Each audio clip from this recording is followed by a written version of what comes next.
क्या आप SSC CGL की तैयारी कर रहे हैं या करने की सोच रहे हैं? कंडीशन चाहे कुछ भी हो, पढ़ना तो आपको पड़ेगा और एक सही स्ट्रैटेजी प्लस एक बेटर रूटीन के साथ ही आप सिलेक्शन के करीब पहुंच सकते हैं, जो कि मैं आप लोगों को बताऊंगा, जो मैंने फॉलो किया था और आप लोग भी कर सकते हैं। वैसे मैं ही क्यों? क्योंकि मैंने एसएससी सीजीएल 2019 का प्री और मेंस दोनों क्लियर किया है। तो बने रहिए मेरे चैनल पे फंडामेंटल क्लासेस।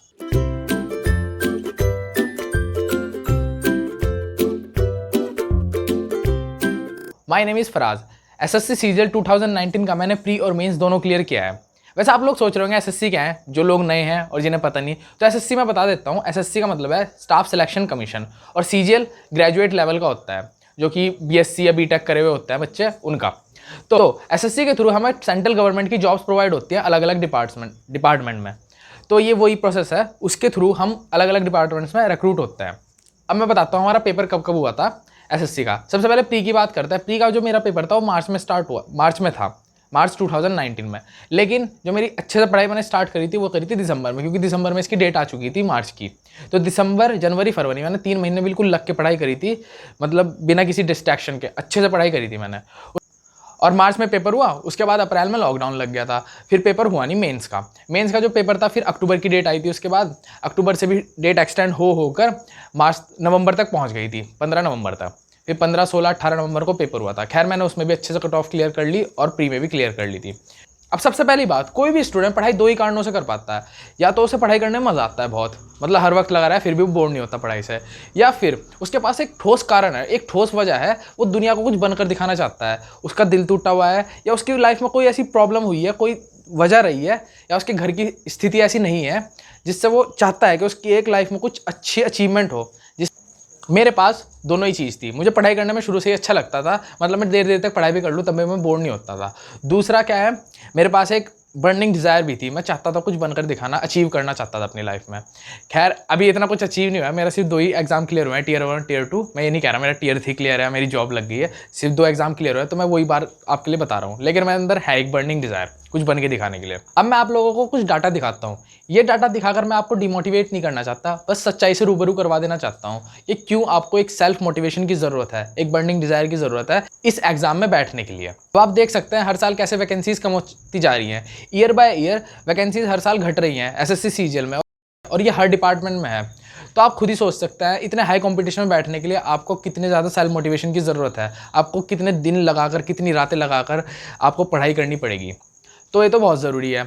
साथ में आपको वो हर चीज़ छोड़नी पड़ेगी जो आपका टाइम वेस्ट करती है, जैसे कि फ़ोन हो गया और घूमना फिरना हो गया, दोस्तों के साथ मिलना जुलना हो गया, शादियों में जाना हो गया। मैंने भी ये सब बिल्कुल बंद कर दिया था। ना तो मैं फ़ोन चलाता था ज़्यादा, बस थोड़ी बहुत देर हो गया। फिर ऐसे ही मैंने दोस्तों के साथ भी बहुत मिलना बंद कर दिया था, वही घर पे आ जाते थे। और मैंने शादी वगैरह में भी जाना छोड़ दिया था, रिलेटिव्स के भी बिल्कुल नहीं जाता था, बस पढ़ाई करता था। तो ये तो हो गई कुछ नॉर्मल सी बातें जो आपको अपने लाइफस्टाइल में लानी है। कैसे फ़ोन से दूर रहना है, क्यों अपने दोस्तों से वगैरह से दूर रहना है, ताकि आप इस एग्ज़ाम को क्रैक कर सकें। अब बात करते हैं सब्जेक्ट्स की कि कौन कौन से सब्जेक्ट्स आते हैं इस एग्ज़ाम में, किस किस तरह से आपको अपना रूटीन बनाना है उन सब्जेक्ट्स के लिए, किस किस तरह से पूरे दिन आपको पढ़ाई करनी है। हाँ, तो बात करते हैं एसएससी में कौन कौन से सब्जेक्ट्स आते हैं और मैंने उन सब्जेक्ट्स को कैसे पढ़ा था, कौन कौन सी बुक्स ली थी। चलिए स्टार्ट करते हैं। सबसे पहली बात है कि ऑनलाइन स्टडी। मैंने सब सब्जेक्ट के ऑनलाइन स्टडी करी थी, मैं कभी बाहर नहीं गया। तो सबसे पहली बात है ऑनलाइन स्टडी के फायदे क्या क्या है। सबसे पहला फायदा है you don't have to go outside which saves your time. तुम्हें बाहर जाना नहीं पड़ता, जिससे तुम्हारा जो टाइम है बहुत ज्यादा बच जाता है। पहले आप सुबह उठेंगे, कोचिंग जाएंगे, उसमें आपको लग जाएगा आधा घंटा कम से कम, 15 मिनट मान लो अगर पास है तो। फिर उसके बाद आप वापस भी आएंगे, उसमें भी टाइम लगेगा, और वहां पे हो सकता है आप दोस्तों के साथ किसी पार्टी वगैरह में चले जाएं, उसमें भी आपका टाइम वेस्ट होगा। तो आपका टाइम बचाता है ऑनलाइन स्टडी। और second, you can study any subject any time. मान लीजिए आपको कोई सब्जेक्ट पढ़ना है या उस सब्जेक्ट का कोई टॉपिक पढ़ना है, तो आप वो किसी भी टाइम पढ़ सकते हैं। ऑनलाइन जाके सर्च कीजिए यूट्यूब पे और आप उस सब्जेक्ट को पढ़ सकते हैं आराम से। थर्ड है you can study with different teachers and whose teaching methods you like, you can study from him.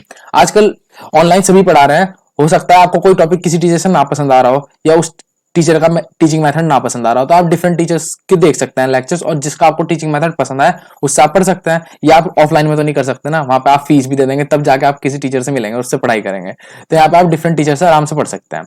Every hard question has different method online, you can learn different methods. अब बहुत सारे हार्ड क्वेश्चंस होते हैं जो paper में आते रहते हैं, और उनके डिफरेंट डिफरेंट मेथड्स हैं, हर टीचर ने अलग अलग बना रखे हैं।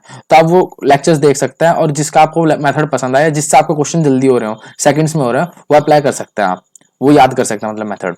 और आजकल वैसे भी बहुत सारे फेमस टीचर हैं, जैसे कि राकेश यादव सर, अभिनव शर्मा सर और पवन राव सर, तो आप लोग उनसे पढ़ सकते हैं। ये सब जो टीचर हैं वो मैथ पढ़ाते हैं। अब बात करते हैं कि कौन कौन से सब्जेक्ट्स आते हैं एसएससी में। तो सबसे पहला सब्जेक्ट तो है मैथ, देन इंग्लिश। कहाँ चला जहाज का डोर सा।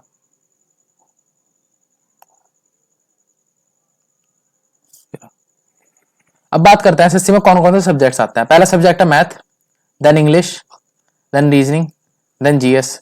ये जो दोनों सब्जेक्ट्स हैं ये आते हैं प्री में सिर्फ, इसके बाद इनका कोई रोल नहीं रहता है। और बेसिकली ये जो दोनों वो है सब्जेक्ट, ये 50 मार्क्स का है और ये भी 50 मार्क्स का है। तो 50-50 आपके 100 मार्क्स तो इससे आगे। फिर इस दोनों जो सब्जेक्ट्स हैं ये जो आएंगे प्री प्लस मेंस, दोनों में ही आते हैं। तो अगर मान के चलें ये 50 है प्री में 50 और 200 मार्क्स का ये है मेंस का पेपर, तो इसका 250 मार्क्स बनते हैं। और ऐसे ही इंग्लिश के भी 250 मार्क्स होते हैं। तो इंग्लिश और मैथ्स का जो बेसिक वेटेज है वो है पूरा 500 मार्क्स और इनका है 100 मार्क्स। लेकिन फिर भी मैं देखता हूँ बच्चे सबसे ज्यादा किस सब्जेक्ट पे लगे रहते हैं, इस पे जीके पे। जीके पढ़ लो, जीके पढ़ लो, जीके पढ़ लो, जबकि इसके नंबर सिर्फ कितना है 50। तो आपको सबसे ज्यादा ध्यान देना है वो सिर्फ और सिर्फ देना है मैथ पे और इंग्लिश पे, क्योंकि आपका सिर्फ प्री क्लियर करके तो वो नौकरी नहीं लगने वाली ना। आप पेपर दे किस चीज के लिए, नौकरी के लिए दे रहे हैं, और प्री क्वालिफाई करके आपकी नौकरी नहीं लगने वाली। तो आपको हर टीयर लेवल का देख के चलना है, टीयर 1, टीयर 2, टीयर 3। और टीयर 2 में आनी है तो इनकी अच्छे से प्रैक्टिस करनी है, मतलब इनसे सबसे ज्यादा फोकस रखना है। रीजनिंग में तो आपके 50 आ ही जाएंगे अगर आप अच्छे से प्रैक्टिस करेंगे, क्योंकि इतने हार्ड क्वेश्चन नहीं होते रीजनिंग में। और जीएस का मैं आपको आगे बताऊंगा किस तरह से आपको करना है। सबसे पहले रीजनिंग आपको किस तरह से पढ़नी है। रीजनिंग के लिए आप क्या करें, कोई भी ऑनलाइन टीचर देख लें, क्योंकि सब सेम सा ही पढ़ाता है। मैंने बहुत टीचर देखे हैं, सब सेम ही पढ़ा रहे हैं, ठीक है। आप कोई भी देख लीजिए जो फुल कोर्स दे रहा हो आपको। फुल कोर्स मतलब सर्च क्या करना है आपको, यूट्यूब पे जाके reasoning full course for SSC CGL. तो आपको वहां जाके आपको बहुत सारे कोर्सेज मिलेंगे, तो आप देख लेना कौन सा आपको पसंद आया, उससे आप पढ़ लेना। तो मैंने भी ऐसे ही पढ़ा था, पूरा ऑनलाइन कोर्स वो करवा देते हैं, मतलब एक एक चैप्टर, और उनसे आप पढ़ लेना। फिर इसमें तो सिर्फ पढ़ाई के लिए इतनी चीज है। और फिर उसके बाद आपको करनी है प्रैक्टिस आप किससे करेंगे, करंट प्रीवियस ईयर से। इसके आपको डेली 100 क्वेश्चन करने हैं रीजनिंग में। 100 क्वेश्चन बहुत जल्दी हो जाता है, ऐसा कुछ नहीं है, बहुत टाइम लगता है। 100 क्वेश्चन अगर आप डेली करेंगे तो 30 दिन में तो आपके पूरे 3000 क्वेश्चन ही हो जाएंगे रीजनिंग के। और इसमें ऐसा भी कुछ नहीं है कि आपको याद करना है, बस आपको प्रैक्टिस करनी है। प्रैक्टिस किस लिए करनी है, क्योंकि आपको रीजनिंग को प्री में सिर्फ मुश्किल से मुश्किल 12 to 15 मिनट्स ही देने हैं, उससे ऊपर नहीं देने, वरना आपका और पेपर जो है वो छूट जाएगा। तो इस टाइम लिमिट में आपको पेपर कंप्लीट करना है। कितने क्वेश्चन, 25 क्वेश्चन, ठीक है। तो 25 क्वेश्चन करने के लिए आपको इतना टाइम देना है, उसके लिए आपको प्रैक्टिस की जरूरत है। कोर्स तो आप चलो कर ही लेंगे, उससे आपको सिर्फ और सिर्फ वो तरीके तो बता देंगे, लेकिन आपके सबसे ज्यादा जो इंपॉर्टेंट होगी वो होगी प्रैक्टिस। तो प्रैक्टिस करनी है आपको रीजनिंग में सबसे ज्यादा। नेक्स्ट है मैथ्स। मैथ्स में सबसे पहली बात 2 सब्जेक्ट आते हैं, एक तो अर्थमेटिक और दूसरा एडवांस। अर्थमेटिक में आता है ये परसेंटेज, प्रॉफिट एंड लॉस, इस टाइप के चैप्टर, और एडवांस में आता है ज्योमेट्री, मेंसुरेशन और इस टाइप के चैप्टर। सबसे पहली बात मैंने किस तरह पढ़ा था, वही जैसे मैंने बताया था, मैं जो पढ़ता था वो पढ़ता था पवन राव सर से और अभिनव मैथ्स से। इन दोनों सर से मैंने पढ़ा है। कुछ टॉपिक्स थे जो अच्छे से पढ़ाते थे, तो कुछ टॉपिक्स थे अच्छे से पढ़ाते थे, और बाकी होती है शॉर्ट ट्रिक्स। शॉर्ट ट्रिक्स काम तभी आते हैं जब आपको बेसिक पता हो, तो बेसिक से पढ़ाते हैं दोनों टीचर, बिल्कुल। मैंने इनका टीचिंग मेथड देखा, बिल्कुल बेसिक से पढ़ाते हैं, तो आप इनसे पढ़ सकते हैं, बिल्कुल बेसिक से पढ़ाएंगे आपको। और शॉर्ट ट्रिक भी हर क्वेश्चन की बताते रहेंगे आपको, जिसमें लगती होंगी शॉर्ट ट्रिक्स। फिर आपको प्रीवियस ईयर भी क्वेश्चन भी कराते रहते हैं, और जो लेटेस्ट क्वेश्चन आ रहे होते हैं वो भी कराते हैं। मान लीजिए कोई चैप्टर है, जैसे कि प्रॉफिट एंड लॉस ही हो गया, इसके कोई नया क्वेश्चन बना, मतलब एसएससी ने कोई नया क्वेश्चन बनाया, तो उससे आपको शॉर्ट ट्रिक्स भी बताएंगे लोग, तो आप इन लोगों से पढ़ सकते हैं। फिर जो बुक्स मैं रिकमेंड कर रहा हूँ वो कौन सी है, एक तो राकेश यादव सर की प्रीवियस ईयर नहीं लेनी है आपको कौन सी लेनी है, थ्योरी बुक। थ्योरी बुक में उन्होंने जो है वो शॉर्ट ट्रिक्स दे रखी है, बहुत सारे क्वेश्चन है जिनकी शॉर्ट ट्रिक्स हैं, तो आप ले सकते हैं और उसमें से शॉर्ट ट्रिक्स याद कर सकते हैं, क्योंकि शॉर्ट ट्रिक्स याद करने के लिए होती है। बाकी आप इन पर प्रैक्टिस करेंगे तो आपको अपने आप याद हो जानी है। फिर उसके बाद आपको प्रैक्टिस के लिए क्या लेना है, प्रैक्टिस के लिए आपको लेनी है किरण प्रीवियस ईयर बुक। इसमें सिर्फ और सिर्फ प्रैक्टिस के लिए, इसमें क्वेश्चंस है प्रीवियस ईयर के बहुत सारे, लेकिन आपको पेपर भी डाउनलोड कर लेना है, जैसे कि और डिपार्टमेंट में सीडीएस, एनडीए और बैंक्स, ताकि आप इन टाइप के क्वेश्चंस की भी प्रैक्टिस कर सके, क्योंकि इसी से क्वेश्चन लेके, इन एग्जाम से क्वेश्चन लेके एसएससी नया क्वेश्चन बना देता है। तो आपको ये पेपर डाउनलोड कर लेना है जो प्रीवियस ईयर में रहे होंगे, और उनसे भी प्रैक्टिस कर लेना। नेक्स्ट है इंग्लिश। इंग्लिश में 3 पार्ट है, एक कंप्रिहेंशन, एक ग्रामर और एक आता है वोकैब। अब कंप्रिहेंशन क्या है, एसएससी आपसे जानना चाहता है कि आपसे इंग्लिश पढ़नी आती भी है नहीं। आपने देखा होगा बैंक की तरफ से आपको नोटिस आते होंगे और उनमें कितनी हार्ड इंग्लिश लिखी हुई होती है, और ऐसे ही हर गवर्नमेंट डिपार्टमेंट में है कि वहां पे हार्ड इंग्लिश में ये चीजें लिखी होती हैं, तो आपको इंग्लिश पढ़नी आनी चाहिए, वही एसएससी जानना चाहता है। उसके लिए मैंने क्या किया था, एक ऐप है इंग्लिश वोकैब नाम से, ये उसका साइन है, आप उस पर जाके डाउनलोड कर लेना प्ले स्टोर पे। तो आप ऐप डाउनलोड कीजिए, उसमें अलग अलग न्यूज़पेपर के क्या होते हैं, आर्टिकल्स होते हैं। आपको डेली कम से कम 30 मिनट्स इन चीज को देना है, 30 मिनट्स देने ही देना है, ठीक है। और आपको शुरू में, मैं पक्का जानता हूं आपको शुरू में कुछ समझ में नहीं आना है, लेकिन आपको पढ़ते रहना है, ठीक है। एक तरफ जो होगा वो वोकैब से आपके जो वोकैबलरी है वो अच्छी होती चली जाएगी, और वोकैब से आपको समझ में आने लग जाएगा कि हाँ आप पढ़ के आ रहे हैं धीरे धीरे। शुरुआत में कुछ नहीं होगा, लेकिन धीरे धीरे आपको समझ में आने लग जाएगा सब कुछ।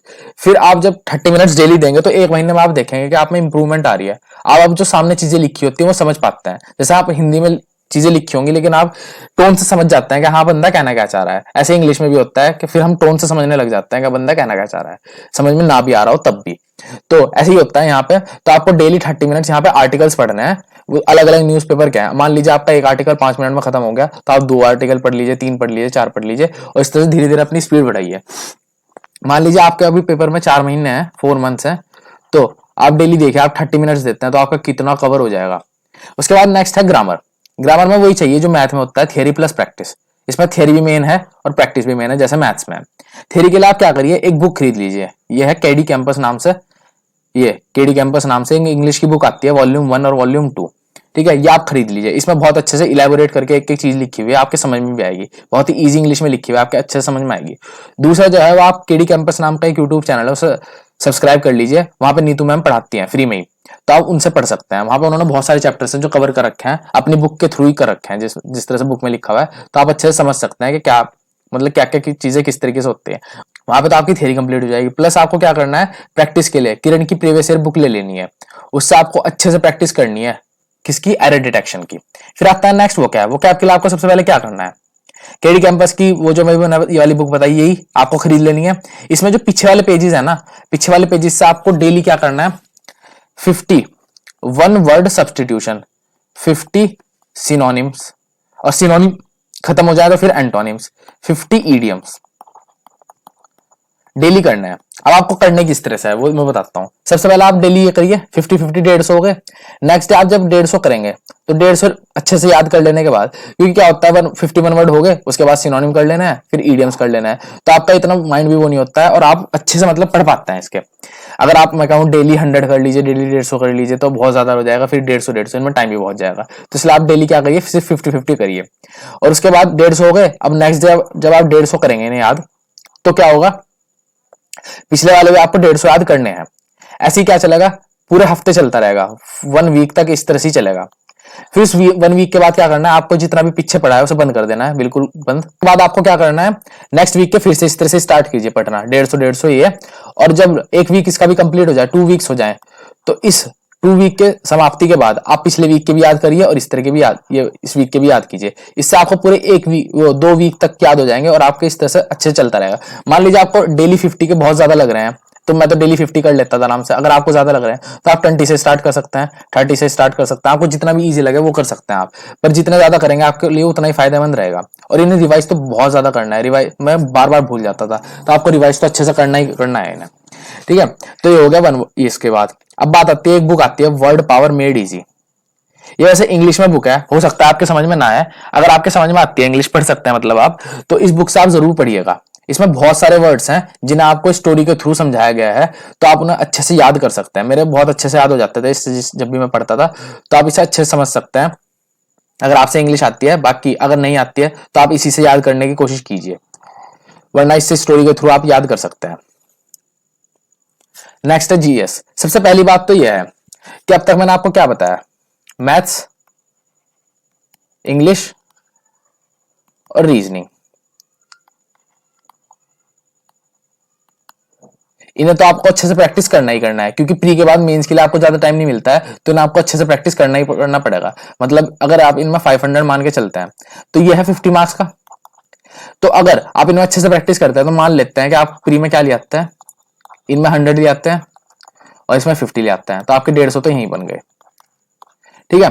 तो आपको जीएस पे इतना ध्यान देने की जरूरत नहीं पड़ेगी। फिर लेकिन हो सकता है आपकी इतनी अच्छी प्रैक्टिस ना हो, या हो सकता है 150 ना आए, कम आ जाए, 120 आ जाए, तब तो आपको इस पर ध्यान देने की जरूरत है।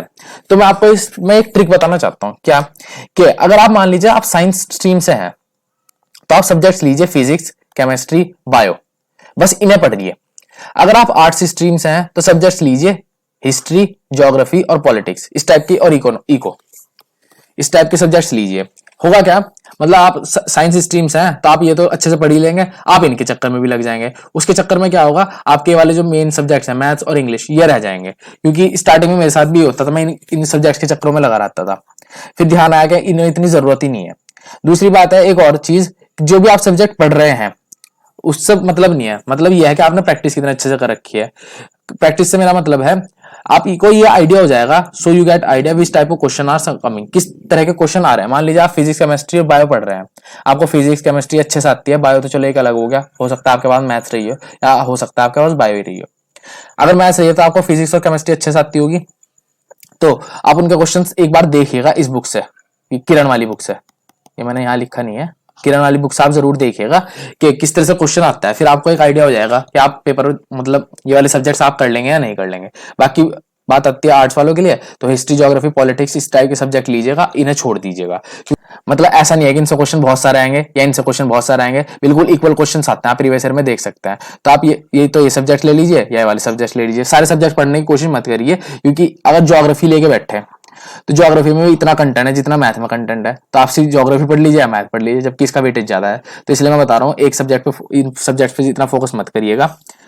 नेक्स्ट है करंट अफेयर्स। करंट अफेयर्स आज के टाइम में बहुत ज्यादा आ रहे हैं। मान लीजिए 25 क्वेश्चन है, तो उन 25 में से 8 या 9 क्वेश्चन तो सिर्फ करंट अफेयर से ही होंगे। तो आप करंट अफेयर्स के लिए सबसे पहले क्या करिए, एक यूट्यूब चैनल है नेक्स्ट एग्जाम का, ये उनका साइन है, तो आप इसे पक्का वो कर लीजिएगा सब्सक्राइब। फिर आप क्या करिएगा, ये डेली क्या है करंट अफेयर्स की वीडियो डालते हैं, तो आप उन्हें क्या करिएगा, कॉपी में लिख लीजिएगा, ये डालते हैं, और पीडीएफ भी है, पीडीएफ भी डाल के रखता है हमने डिस्क्रिप्शन में, तो आप वहां से पीडीएफ डाउनलोड कर लीजिएगा, तो आप उनसे भी पढ़ सकते हैं अगर आपको लिखने में दिक्कत है। बाकी आप यही चीज करिएगा जो मैंने आपको बताया था किसमें, वो कैम में। आज पढ़ लिया आपने, फिर नेक्स्ट डे पढ़ लिया, फिर नेक्स्ट डे इस तरह से चलता रहा, और पिछले बार रिवाइज करते रहे। फिर एक वीक बाद वो आप पिछले का बंद कर लेंगे, और फिर नेक्स्ट वीक का इसी तरह से स्टार्ट करते रहेंगे। फिर सेकंड वीक बाद आप ये वाला भी रिवाइज कर लेंगे और ये वाला भी रिवाइज कर लेंगे। दूसरी चीज है, आप एक क्विक न्यूज ऐप डाउनलोड कर लीजिए, लाइक इन शॉर्ट्स। ठीक है, इन शॉर्ट्स में आपको फटाफट न्यूज बता देते हैं वो क्या क्या है आज की लेटेस्ट न्यूज, और जो इंपॉर्टेंट भी होती है एग्जाम के व्यू से, तो आपको अच्छे से इनसे भी प्रैक्टिस हो जाएगी। मैंने ये भी डाउनलोड कर रखा था, ये सब्सक्राइब भी कर रखा था, मैं डेली इन्हें पढ़ता था। ठीक है, और आपको जो मैंने बताया आर्टिकल वगैरह, आपको उनसे भी अंदाजा हो जाएगा कि आपको किस तरह से किस तरह के क्वेश्चन बन सकते हैं। नेक्स्ट है स्टैटिक जीके। स्टैटिक जीके आप इतना ध्यान मत दीजिएगा, क्यों, क्योंकि जो स्टैटिक जीके होती है ना, मान लीजिए कोई भी सीएम बनाया नया, तो सीएम के बारे में पूछा जाएगा, तो वो करंट जो होगा उससे पूछा जाएगा, मतलब करंट अफेयर से ही बनता है स्टैटिक जीके। ऐसा कुछ नहीं है कि कोई भी रैंडम क्वेश्चन उठा के पूछ लिया, जो करंट अफेयर्स में चल रहा होता है वो ही पूछा जाता है। तो वो जो है वो नेक्स्ट एग्जाम जो अभी मैंने आपको ऐप बताई पीछे, ये कवर कर देगा आपका। तो मैंने मतलब ये जो भी क्वेश्चन होता था उससे रिलेटेड करंट अफेयर्स वो स्टैटिक जीके जरूर बताते थे। तो ये तो हो गए सब्जेक्ट, जिस तरह से मैंने बताया कि मैंने इस तरीके से पढ़ाई करी थी इन सब्जेक्ट्स की, तो आप भी इस तरह से पढ़ाई कर सकते हैं। तो अब बात करते हैं कि आपकी सबसे बड़ी गलती क्या रहती है कभी भी पढ़ाई स्टार्ट करने से, चाहे वो 11th की बात हो, 12th की बात हो, 10th की बात हो, या फिर किसी भी ग्रेजुएशन की बात। सबसे बड़ी गलती क्या है, आप टाइम टेबल बनाते हैं। अब टाइम टेबल में क्या दिक्कत है, मान लीजिए आपने टाइम टेबल बनाया कि भाई मुझे 10 से लेकर 11 तक कोई सब्जेक्ट पढ़ना है, रैंडम सब्जेक्ट है कोई भी, फिर उस टाइम कुछ काम आ गया, फिर आप क्या करते हैं, आपका वो पूरा टाइम टेबल खराब हो गया। फिर आप सोचते हैं चल यार टाइम टेबल तो खराब हो ही गया है, चलो फ़ोन चला लेता हूँ या कोई भी काम कर लेता हूँ, और इस तरह से आपका पूरा दिन खराब चला जाता है। फिर आप सोचते हैं चल अगले दिन से पढ़ाई स्टार्ट करूँगा, और अगले दिन भी यही दिक्कत हो जाती है। फिर इस तरह से पूरा हफ्ता चलता रहता है, आप फिर सोचते हैं मंडे से पढ़ाई स्टार्ट करूँगा, और इसी प्रकार चलते चलते साइकिल चलती रहती है और आपका टाइम बिल्कुल ख़राब हो जाता है। अब मैं बताता हूँ आप ये टाइम टेबल वाली प्रॉब्लम को कैसे फिक्स कर सकते हैं। सबसे पहली चीज़, आप टाइम टेबल कोई भी ना बनाएं, सिर्फ आप टाइम टेबल किस चीज़ के लिए बनाएं कि मुझे किस टाइम पे कौन सा सब्जेक्ट पढ़ना है। जैसे कि मैं करता था सुबह मॉर्निंग में उठने के बाद current affairs, vocab and maths, उसके बाद दोपहर में पढ़ता था रीजनिंग, क्योंकि उस टाइम थोड़ी नींद आती रहती थी, तो रीजनिंग मेरा हो जाता था, क्योंकि उसके लिए ज़्यादा इतना माइंड भी यूज करने की जरूरत नहीं पड़ती है, एसएससी की रीजनिंग बहुत ईजी होती है। शाम को जीके एंड कंप्रेंशन, और रात को फिर मैं वापस से क्या करता था, एक तो वो वोकैब का रिवीजन, करंट अफेयर्स का रिवीजन, फिर मैथ्स पढ़ता था और इंग्लिश की प्रैक्टिस करता था। तो इस तरह से मैं अपना पूरा दिन फिक्स रखता था कि मुझे पढ़ाई किस तरह करनी है। दूसरी चीज़, मैं अपना स्लीपिंग पैटर्न हमेशा फिक्स रखता था कि मुझे 7 से 8 घंटे तो सोना ही है। मान लीजिए मुझे रात को पढ़ाई करते करते 1 बज गया, 1 बजने का मतलब क्या है, ये 12 भी बज सकते हैं। वो कैसे कि मैं अपना पहले से तैयार रखता था कि मुझे इस दिन इतनी तो पढ़ाई करनी ही करनी है। अब वो मान लीजिए 1 बज गया, फिर उसके बाद मैं 7 से 8 घंटे सोता था आराम से, और फिर अगले दिन मैं जिस टाइम भी उठता था उस टाइम उठने के बाद फिर उसके पूरे दिन में पढ़ाई करता था। अब बीच में कोई काम आ गया तो मैं उस काम को करने चला जाता था, फिर आके थोड़ी देर रेस्ट करता था 15-20 मिनट, और फिर पढ़ाई। इसलिए ऐसा कुछ नहीं था कि मैं बीच में पढ़ाई कर रहा था फिर कुछ काम आ गया और मेरा पूरा टाइम टेबल ख़राब हो गया। तो मैं बिल्कुल नॉर्मल रहता था कि कुछ काम आ गया तो कर दूंगा, कुछ काम नहीं रहा तो मैं पढ़ाई करता रहता था। इससे मेरा क्या होता था, कभी कभी तो मुझे 6 से 7 घंटे ही मिलते थे पढ़ाई करने के लिए, कभी कभी 10-11 घंटे मिल जाते थे। तो इस तरह से मुझे बिल्कुल रिलैक्स रहता था। मैं कभी ये नहीं रहता था कि हाँ यार आज पढ़ाई हुई नहीं। और जब पढ़ाई नहीं होती है ना तो बच्चा और ज़्यादा टेंशन में रहता है कि यार पढ़ाई नहीं हो पा रही आजकल। तो अब जो नेक्स्ट है वो है फूड। आप अपने फूड पर ज़रूर ध्यान दीजिएगा। मैंने खुद ऑब्जर्व किया था, 7 दिन मैंने सिर्फ हेल्दी फूड खाए थे और मेरी जो माइंड की कैपेसिटी थी ना, स्ट्रेंथ थी, वो बढ़ गई थी। मैंने खुद ऑब्जर्व करी थी ये चीज़। तो आपको मैं यही बात कहूँगा कि आप अपने हेल्दी फूड्स लें, और हेल्दी फूड्स के लिए कोई इतनी बड़ी बात नहीं है। आप नेट पे जाके ज़रूर सर्च करिएगा healthy foods for brain, super brain, इस तरह की चीज़ें, तो आपको ज़रूर मिल जाएंगे कौन कौन से फूड्स आपको खाने चाहिए। अब जो मैंने आपको टिप्स बताई, जो मैंने अप्लाई करी थी, वो क्या कहती, सबसे पहले टाइम टेबल कभी मत बनाएं, सिर्फ अपने सब्जेक्ट का टाइम फिक्स रखें कि किस टाइम मुझे कौन सा सब्जेक्ट पसंद है और उस टाइम उस सब्जेक्ट को पढ़ें। ठीक है। नेक्स्ट क्या बताया मैंने आपको, स्लीप। अपनी स्लीप पे बहुत ध्यान दें क्योंकि स्लीप बहुत ज़रूरी है। अगर स्लीप नहीं होगी तो आपके अगले दिन की जो स्ट्रेंथ है माइंड की वो कम हो जाएगी, फिर आप पढ़ नहीं पाएंगे, बोर फील करेंगे और फिर फ़ोन चलाने लग जाएंगे। थर्ड मैंने आपको बताया फूड पे अपने ज़रूर ध्यान दीजिएगा क्योंकि फूड से बहुत ज़्यादा फर्क पड़ता है आपके माइंड पर। अब लास्ट में मैं बस आपसे ही कुछ वर्ड्स कहना चाहता हूँ। अपनी पढ़ाई पर ध्यान दें, हेल्दी फूड्स लें, अपने स्लीप पर ध्यान दें और ब्रेन को हेल्दी रखें, शार्प रखें, और न्यूज़ और सोशल मीडिया से तो दूर ही रहे, वो आपके माइंड को सिर्फ और सिर्फ डल करते हैं। हेल्दी रहें, खुश रहें। और अगर आपको मेरे बताए हुए तरीके पसंद आए हैं और वीडियो अच्छी लगी है तो इसे ज़्यादा से ज़्यादा शेयर करना। एसएससी वाले स्टूडेंट्स को तो ज़रूर शेयर करना, जो आपके आसपास दोस्त हैं, फ्रेंड्स हैं जो एसएससी की तैयारी कर रहे हैं, उन्हें ज़रूर शेयर करना। इस वीडियो को लाइक करके जाना और चैनल को सब्सक्राइब करके ज़रूर जाना। Thank you.